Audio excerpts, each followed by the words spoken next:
kita lanjutkan lagi. Pada kesempatan kali ini kita akan membahas tentang analisis data Spearman Rank, di mana data Spearman Rank itu merupakan data non-parametrik. Jadi dia tidak memerlukan asumsi normalitas atau linearitas dalam proses penganalisisnya. Kemudian Spearman Rank ini juga bertujuan untuk mengetahui antara hubungan antar variabel. Kemudian juga bertujuan untuk mengetahui arah hubungan antar variabel, sehingga mengetahui dapat bersifat arah hubungan antar variabel ini dapat bersifat negatif maupun bersifat positif. Kemudian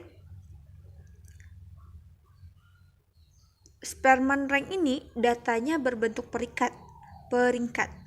Kemudian tidak ada istilah variabel bebas maupun variabel terikat di dalam analisis data Spearman Rank ini. Oke, baiklah, kita akan lanjutkan proses analisis data berdasarkan Spearman Rank. Yang pertama kita siapkan dulu SPSS kita. Seperti biasa kita buka dulu variable view. Untuk yang pertama kita isi dengan X sebagai tanda atau labelnya saja. Yang kedua kita isi dengan Y untuk data yang kedua, variabel yang kedua. Oke. Untuk type, white, decimal dan lain sebagainya ini kita biarkan saja. Oke, untuk label ini yang pertama saya isi dengan kualitas.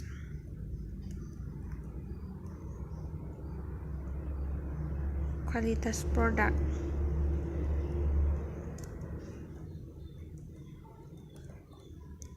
Untuk data yang kedua saya isi dengan kepuasan konsumen.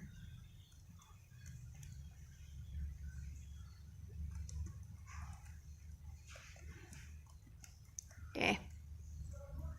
Sebelumnya kita sudah memiliki data dari apa yang ingin kita analisis. Oke. Langkah untuk menganalisisnya, yang pertama itu kita ambil atau kita klik analyze. Kemudian kita ambil atau kita klik correlate. Klik correlate terus ambil bivariate. Oke. Maka akan muncul kotak dialog seperti ini. Kita pindahkan yang sebelah sini ke variable, ke kotak dialog sebelahnya. Oke, kita pindahkan saja. Oke. Kemudian di sini ada bacanya Spearman. Kita conteng di Spearman. Untuk yang person, candles ini kita biarkan tidak ada centang karena kita fokus ke analisis data berdasarkan Spearman Rank. Oke, ini flag significant correlation. Oke, untuk person dan candles kita biarkan saja tidak ada centang karena kita hanya fokus ke Spearman Rank. Untuk flag significant correlation-nya sudah centang, kita okekan saja. Tunggu.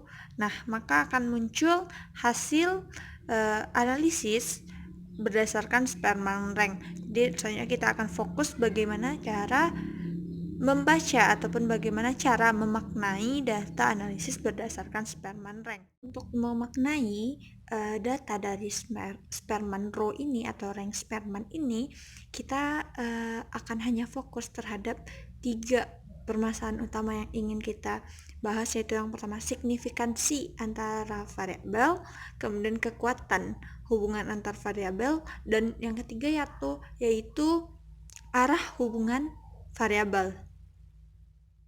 Oke, yang pertama kita lihat dulu data signifikansi antara kualitas produk dengan kepuasan konsumen, yaitu data signifikansinya senilai 0,005, kecil dari 0,05, maka dapat dinyatakan bahwa signifikansi kualitas produk dengan kepuasan konsumen ini signifikan atau nyata, berarti.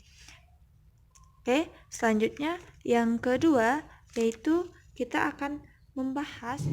Yang kedua, kita akan memahami tentang kekuatan hubungan antara kualitas produk dengan kepuasan konsumen, yaitu keeratan hubungannya yaitu 0,975, yang berarti kekuatan ataupun keeratan hubungan antara kualitas produk dengan kepuasan konsumen ini sangat kuat.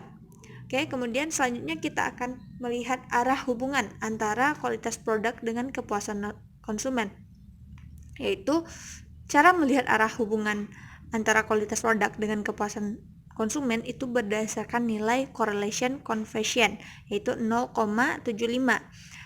Jadi dapat dinyatakan arah hubungannya ini bersifat positif dan searah.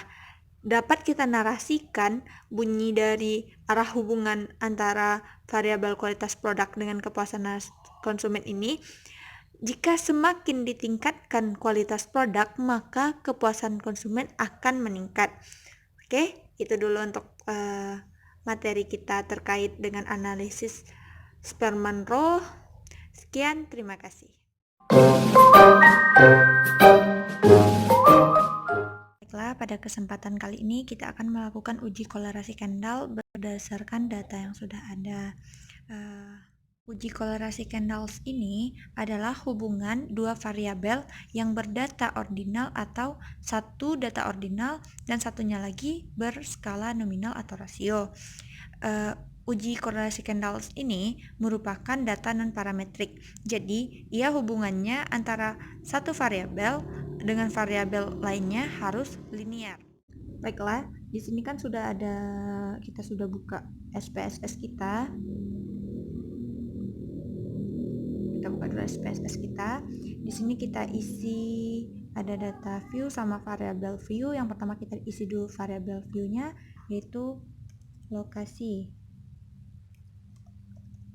Data yang pertama kita isi lokasi, yang kedua kepuasan. Oke, pada label ini saya isi lokasi, kemudian pada ini saya isi kepuasan nasabah. Oke, untuk desimalnya saya kosongkan karena kita tidak ada menggunakan angka desimal. Begitu juga saya kosongkan. Pada measure ini kita isi dengan ordinal kedua-duanya. Jika ini telah kita isi, maka kita balik lagi ke data view. Data view ini jadi sudah muncul ya, lokasi sama kepuasan. Maka langkah selanjutnya yaitu kita menyalin data yang sudah ada di Excel tadi ke SPSS. Oke, kita buka dulu. Itu kita mengcopy data yang ada di skor ini.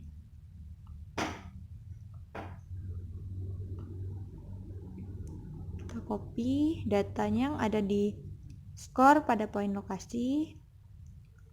Kemudian kita pastekan di SPSS kita pada lokasi.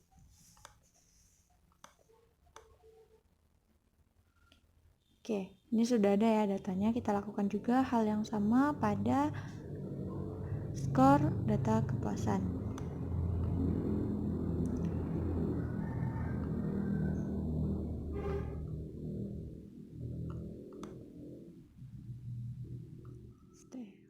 Sebelumnya kita sudah mengisi data kita baik lokasi dan kepuasan, kemudian kita ambil analyze, kemudian correlate, kita ambil bivariate.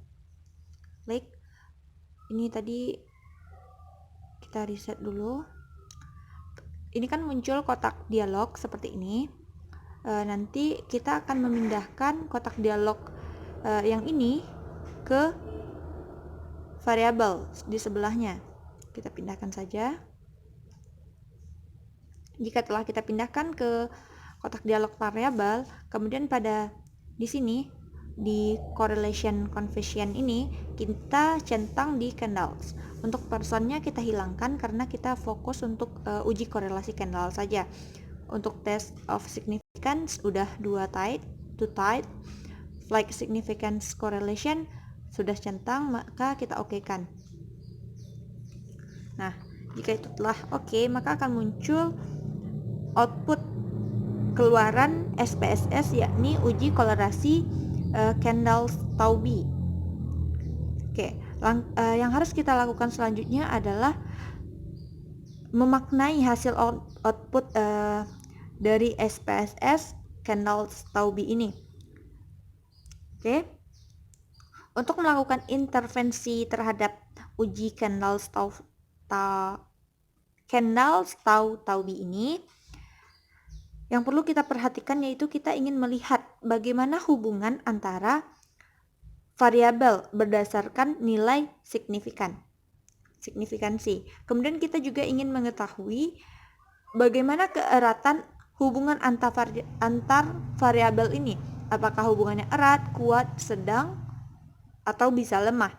Kemudian yang perlu kita ketahui selanjutnya yaitu kita ingin mengetahui bagaimana arah hubungan antara lokasi dan kepuasan nasabah ini. Apakah ini nanti ya akan ke hubungan yang bersifat negatif atau positif. Selanjutnya yaitu kita akan menginterpretasi data berdasarkan signifikansi antara lokasi dengan kepuasan nasabah. Korelasi hubungan antara lokasi dan kepuasan nasabah ini berdasarkan signifikansinya yaitu senilai 0,035 yang berarti kecil dari 0,05. Maka dapat dinyatakan atau dapat disimpulkan bahwa adanya hubungan antara lokasi dengan kepuasan nasabah ini. Adanya hubungan yang signifikan atau bisa juga disebut dengan hubungan yang nyata antara variabel lokasi dengan variabel kepuasan nasabah.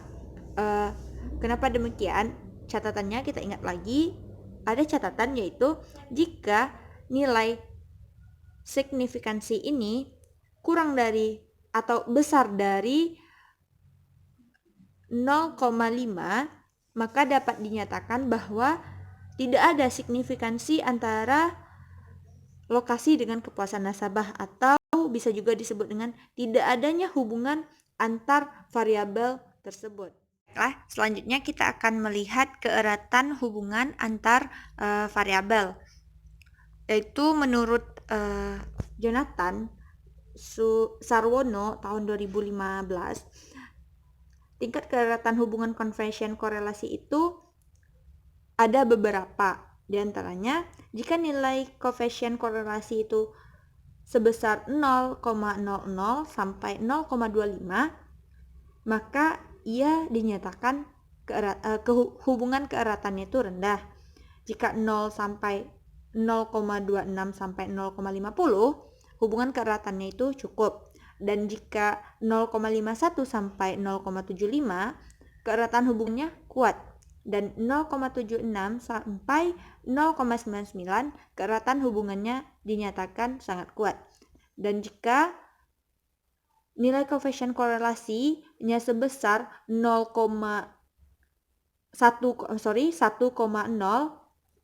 maka dinyatakan sempurna. Nah, untuk kita memaknai nilai correlation ini antara lokasi dan kepuasan nasabah ini, kita melihat lokasi dan nasabah ini correlation coefficientnya itu sebesar 0,562.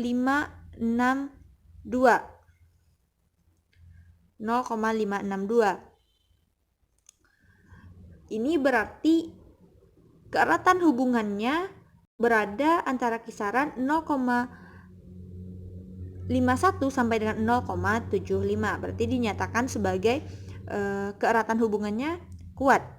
Dan di sini ada bintang 1. Oke, bintang 1.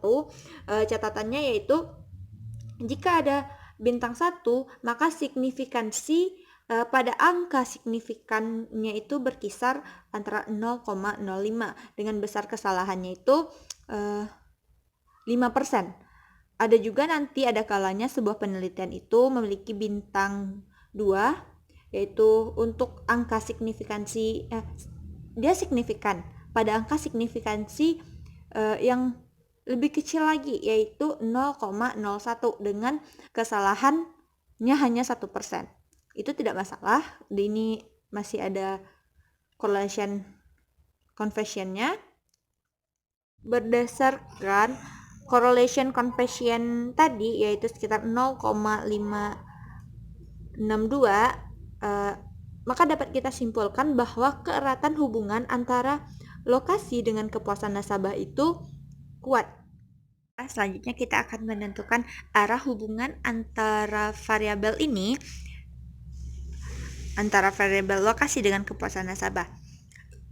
Cara menentukan arah hubungan correlation ini antara lokasi dan kepuasan nasabah ini kita melihat berdasarkan correlation coefficient atau berdasarkan keeratan hubungan yang ada antara lokasi dengan kepuasan nasabah. Tadi jumlah dari correlation coefficient ataupun keeratan hubungan yaitu 0,562. Maka dapat dinyatakan arah hubungannya ke arah hubungan positif, atau dapat kita simpulkan dengan narasi, yaitu jika lokasi semakin nyaman, maka kepuasan nasabah akan semakin baik. Mungkin itu dulu untuk penjelasan materi kita pada hari ini terkait dengan uji korelasi Kendall.